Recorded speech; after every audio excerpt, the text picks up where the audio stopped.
Արաբկիրում քաղաքացին Փաշինյանին դեմքին ասաց. «Դու գողացար իմ հայրենիքը, դու ոչնչացրեցիր մի ամբողջ սերունդ»։ Բարձրաստիճան սպա,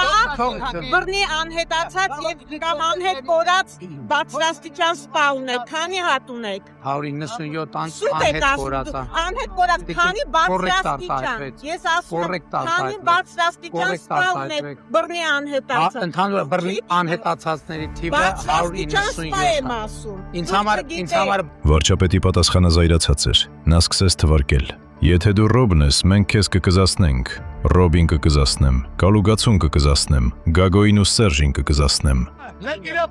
Արի մի րոպե Նիկենա, Ռոբը Սերջը, եւ մյուսները, ովքեր Իրոպե, հանգիստ։ Նրա կողմնակիցները փորձեցին գոռալով լռացնել կնոջը։ Ներողություն խնդրելու փոխարեն Փաշինյանը կնոջը պատասխանեց սպառնալիքներով. «Սա ժողովրդի հետ զրույց չէ, այլ հրապարակային զայրույթ։ 8 տարի իշխանության մեջ է եւ նա այդպես էլ չսովորեց, թե ինչպես է պետք երկխոսել։ Միացեք մեզ այստեղ եւ կիմանաք այն, ինչ ուրիշները չեն ասում»։